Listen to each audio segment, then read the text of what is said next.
Before I begin, I would like to take the time to acknowledge that one of the cities I chose to speak about during this presentation, Milwaukee, is home to the Potawatomi tribe. It is important for all of us to realize those who inhabited our land as well as founded the land that we walk on, and recognize the unfortunate history that was brought upon to these people due to corruption and greed. We, as future healthcare professionals, must make an effort towards educating ourselves and understanding the backgrounds of the communities we will be serving, as well as the health disparities that exist. Together, we can empower the underprivileged and fight for a more equitable and accessible healthcare system for all. Hello everyone, I'm Molinna Bui, and I will be a third-year student at UW Parkside in Kenosha, Wisconsin, majoring in pre-med and economics with a minor in health psychology. My current career goals, quite a lot. I would like to attend medical school, of course, with either a dual MD-JD degree or an MD and PH. I would like to be in the system to change the system, advocating for universal healthcare, and start up my own free, federally subsidized clinic for underserved communities. So Black, Hispanic, Southeast Asian, Native American, LGBTQ+, low socioeconomic status. I would also like to create a program in urban communities that guides young women of color into professional programs such as law, education, medicine, social work, politics, etc., and or start up an educational nonprofit that involves after-school retention programs for students from disadvantaged backgrounds to promote better academic, mental, and physical growth. Additionally, I intend to run for president 2040, so look out for that.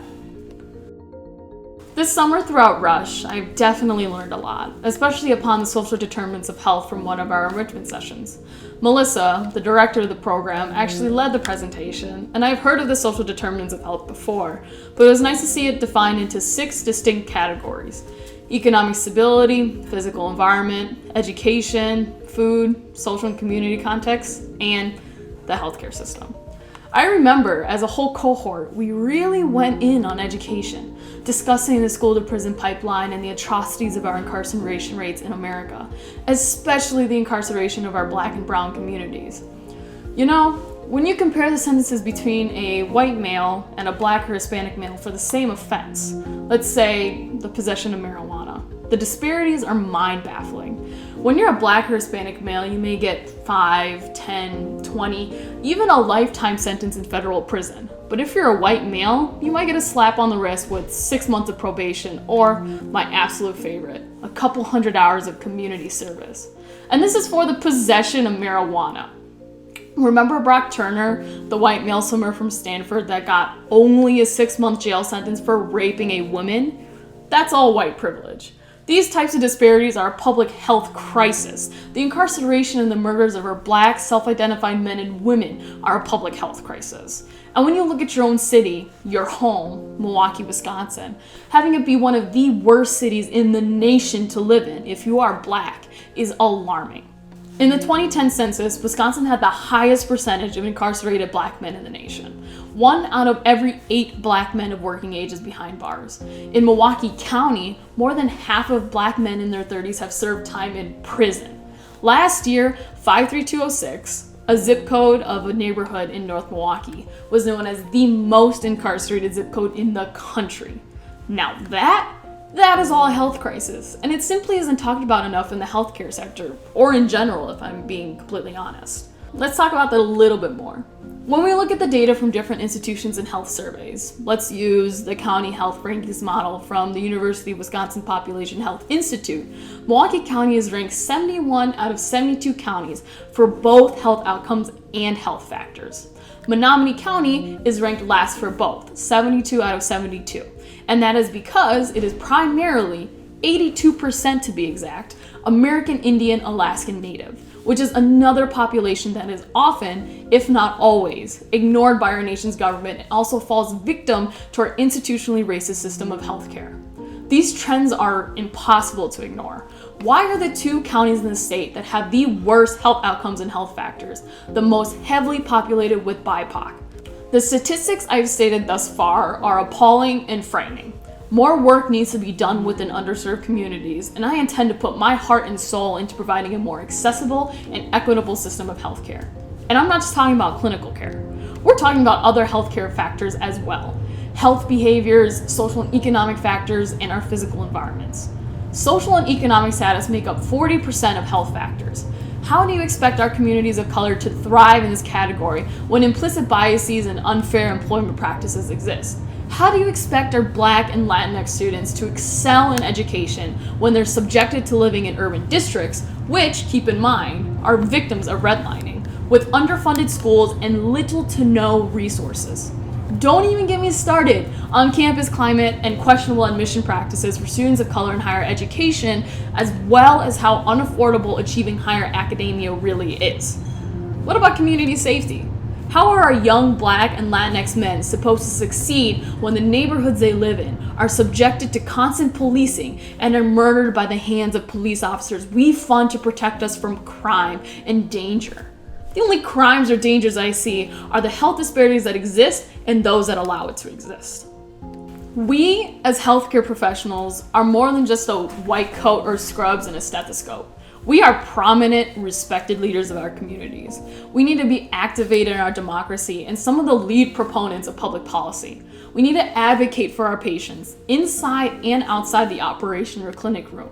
That's why I intend to start up a free federally subsidized clinic. It will have social workers, psychologists, family doctors, women's health specialists, you name it. If we don't provide assistance and support these communities socioeconomically and mentally, how will they reach their full potentials? Not only that, but we need to put more effort into preventive care measures rather than aftercare. We should not be profiting off of the ill and the disabled as much as we currently do. More healthcare professionals should be working with nonprofits and organizations like Planned Parenthood to provide education on STDs and normalize free testing, or fuel the narrative of protecting one's mental health, especially in communities of color, which is a topic that is near taboo in any BIPOC community. We should be working towards debunking all sorts of stereotypes and prejudices, whether that be with our fellow colleagues, superiors, or even our families and friends. As a queer Southeast Asian woman, I intend to educate others and have these difficult conversations on health disparities that exist, as well as address anti-Blackness in the Asian communities and internalized homophobia that many of us hold. I want to use some of the privileges that I have to shift the narrative away from prejudices and stereotypes that have been instilled by those in power and address and face racism head on. Systemic and institutional racism exists within our nation's education system, justice system, transportation system, housing system, healthcare system, and that's just to name a few. I know that is a lot of change that needs to be done, and it's pretty much overhauling everything that this nation was built upon. But we are one strong force of many to fuel the change that has been long overdue.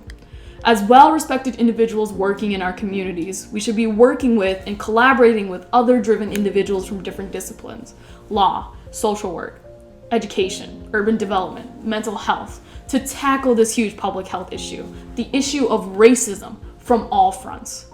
We all sign up to work in the healthcare field, and that means that we dedicate ourselves to serving the health of all individuals: Black, queer, indigenous, trans, Latinx, gender nonconforming, you name it.